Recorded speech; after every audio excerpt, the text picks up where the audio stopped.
मैं डॉक्टर चिंटू सम्राट, आप सभी को नमन।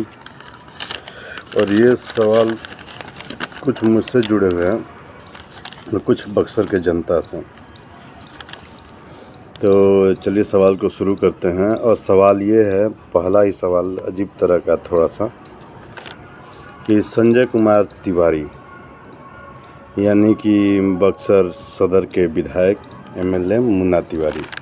तो यहाँ पे इस शब्द को बताने से पहले अपना परिचय देना ज़रूरी है कि मेरा ग्राम जो है, गांव सातो सिमरी, और स्वर्गीय श्री रामाकांत राय जी का मैं पोता हूँ। तो मेरा इनसे ज़्यादा कोई मुलाकात नहीं है। और रही बात कि इनका बिहेवियर मुझे सही लगता नहीं है। मैं 2 बार इनसे मिलने गया। इनके पास जो बैठे रहते हैं 2-3 लोग, वो उनका बात करने का तरीका, लहजा सही नहीं है। एक बार तो ये तक हो गया, कह रहे हट हट हट हट हट। तो ये हो गया। तो मैं यहाँ से एक बात साफ कर दूं कि बक्सर सदर से वो चुनाव लड़ें नहीं लड़ें, कोई मतलब नहीं। इनका भी अपना वर्सन कोई ठीक नहीं है। इनका कहना कुछ जगहों पर मैंने सुनने में आया, जहाँ इन्होंने कहा कि किसी ने मुझसे कहा कि रोड ख़राब है तो आप हवा में चलते हैं, ज़मीन पे नहीं उतरते हैं। बक्सर डुमरांव रोड जो नदाम होके या फिर कुल्हड़िया होके जाता है, उसे कभी देखे नहीं हैं। दूसरी चीज़, इसका मतलब बक्सर सदर आते ही नहीं हैं। दूसरी चीज़ कि इनसे मेरा व्यक्तिगत ही कार्य था, जिसमें इनके ही हस्तक्षेप की वजह से वो कार्य रुका हुआ था, तो हुआ भी नहीं। तो मैं यहाँ पर स्पष्ट कर दूं कि इस बार सिमरी वाली की तरफ से मैया कलरात्रि की इतना कृपा अवश्य रहेगी मुझ पे कि 1 वोट सिमरी की तरफ से इनको नहीं जाएगा। बक्सर सदर का चुनाव ये ससम्मान अगर स्वयं ही ना लड़ें तो बेहतर है। अगर लड़ेंगे तो बेइज्जत होके इनको चुनाव से जाना पड़ेगा।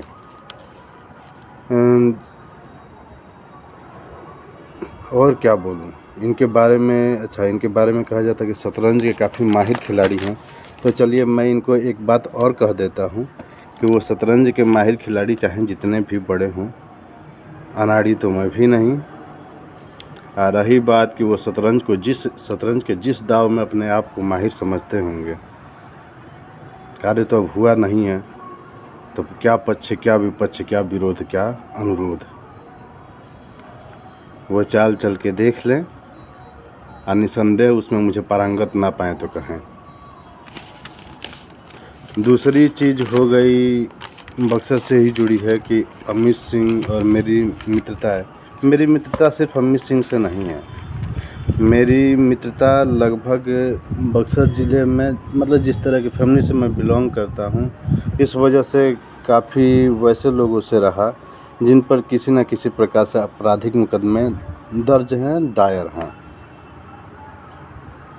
मेरे अपने भी कुछ रिलेटिव रहे, जो उनमें से कोई एक रणबीर सेना के अध्यक्ष, कोई माले के हैं।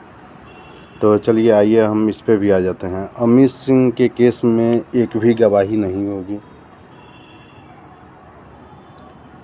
इसके पीछे का रीज़न ये रहा कि उन्हें कोई RAW ऑफिसर है, जहाँ तक मेरी टीम द्वारा जानकारी मिली है, कि वो उन्हें बचाने की कोशिश कर रहा है और बचाएगा भी। बाइज्जत बरी होके आएंगे,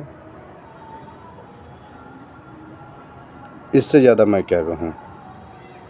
बड़की कोठिया वाले ही। और रही बात कि मैं किसी से इस तरह के मामले में ना तो संवेदना रखता हूँ, जिनके ऊपर इस तरह के आपराधिक मुकदमे या फिर किसी तरह का न्यायिक जांच चल रहा हो।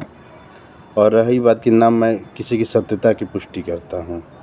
मेरे लिए वो व्यक्ति महज न्यायालय में जांचाधीन एक अभियुक्त है, इससे ज़्यादा कुछ नहीं। तीसरी बात है नीतीश कुमार। बिहार की राजनीति पे आते हैं। तो बिहार की राजनीति में नीतीश कुमार, इनकी लुटिया डूबने वाली हैं। महज 3 सीट, वजह काफ़ी सारी पुरानी वजह, जिनमें से प्रमुख रहेंगी कि नेता पिटा गेले डॉक्टर पिटैले मौरी पिटैले मास्टर। ठीक, हक मांगने के संदर्भ में पिटा गया। तो किसी भी आंदोलन को आप बलपूर्वक अगर हर बार दबाते हैं तो निसंदेह उसका विद्रोह बहुत भयंकर होगा। रही बात कि जिस तरह से माननीय श्री बाबू जी के साथ जो षड्यंत्र रचा गया, उससे प्रचंड षड्यंत्र इनके साथ होगा। ये अगर सोचते हैं कि बच जाएंगे तो संभव नहीं, क्योंकि मेरा केस स्टडी यही बताता है अब तक। दूसरी चीज़ कि जो वर्ल्ड वार हो रहा है उसमें वार मशीनरियाँ जो दुनिया के अलग अलग एक्टिव हैं, जो भाड़े की सेना की भर्तियाँ कराती हैं, तो ये कहाँ तक सही है कहाँ तक गलत है जो मैं बताने जा रहा हूँ, ये तो समय बताएगा। लेकिन इसे पूरी तरह से झुठलाया नहीं जा सकता। अगर सीएमओ फिर झुठलाती है तो निसंदेह वो या तो जल्दी करे या फिर अपनी सारी कमियों को छुपा रही है। मैंने कल ही इसके ऊपर समीक्षा की बात की थी। तो 11 वैसे बच्चे जिनके पिता सेना में रहे हैं, यानी कि डिपेंडेंट कार्ड वाले, वो इस युद्ध में वार मशीनर बन के उपस्थित हैं, ऐसा सुनने में आ रहा है। अगर वो उपस्थित हैं तो एक सवाल भारत सरकार, दूसरा भारत की बिहार राज्य से, कि आपकी जो प्राथमिक जांच एजेंसी यानी कि पुलिस बल जो है वो क्या कर रही है, या अपने यहाँ जो जिनके पिता आपको पूर्णकालिक सेवा दे के आए हैं सुरक्षा के लिए, अब तो राज्य की सुरक्षा करता है ना, देश की सीमा पे जो सुरक्षा के लिए जो पूर्णकालिक सेवा दे के आए हैं, उनके बच्चों की सुरक्षा कितनी ताक पे आप सब रखे हैं।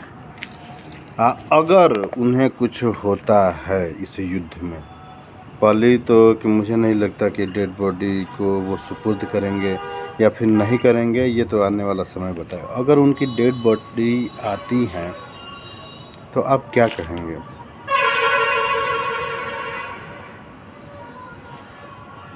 यहाँ पे मेरी तरफ से ओपिनियन ये है कि भारत में जो राज्य सरकारें हैं उनको इससे कोई मतलब नहीं। उनको केवल अगड़ा पिछड़ा 5 किलो चावल 5 किलो गेहूँ, उस पर भी धंधे के लिए भी जो इंडस्ट्री उद्योग के लिए जो पैसा दिए उसमें भी कुछ क्राइटेरिया और ये डिसाइड करते रह गए। इनके नेताओं को ये ढंग से पता ही नहीं कि अगर आप लगभग पूरे विधानसभा में इसकी चर्चा करा लें कि वार मशीनर या फिर वार मशीनरियाँ क्या हैं, ये किस तरह से बहालियाँ करती हैं। उनमें से मैंने एक छोटा सा मुद्दा रखा था स्टोर कीपर के जॉब का।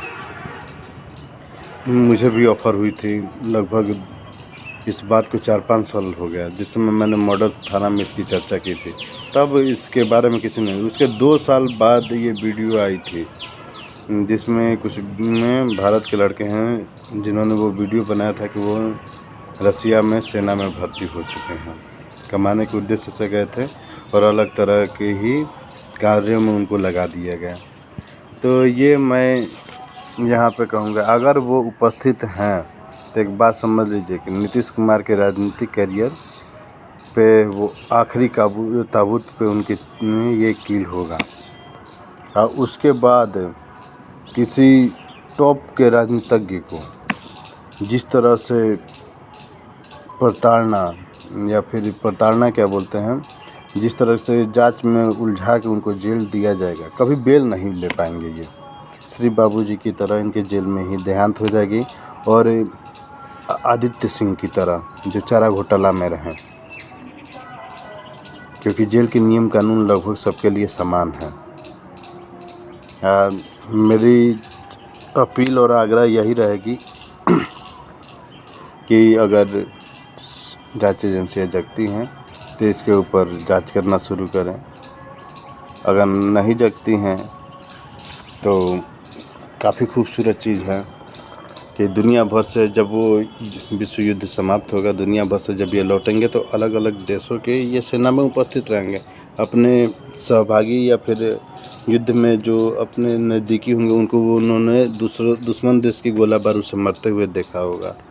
तो कई तरह के छद्म युद्ध जिसमें आतंकवाद ही नहीं होता है, स्पाई वार जिसको बोलते हैं। स्पाई वार के बारे में तो इनसे चर्चा करा ले तो ख़त्म ही है।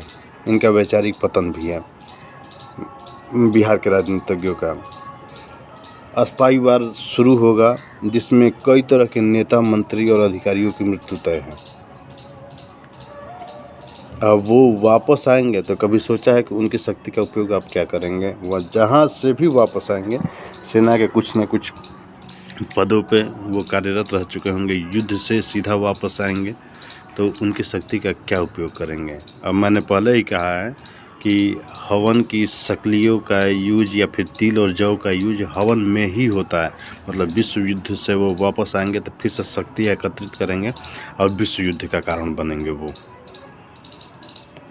चलिए नमस्कार, मैं डॉक्टर चिंचा सम्राट इसी के साथ अपनी वाणी को विराम देता हूं और आप सभी को रामनवमी की आगामी बधाई। किसी भी मुद्दे पे मेरा कोई अब वीडियो आने वाला नहीं है, ना मैं चर्चा करूंगा, क्योंकि मैं रामनवमी की पूजा में पूरी तरह से व्यस्त रहूंगा और आप सबों से भी अब आग्रह रहेगी कि आप किसी भी प्रकार का क्वेश्चन ना दें, मैं पूछ नहीं पाऊँगा। इसके बाद क्या बोला जाए। नमस्कार।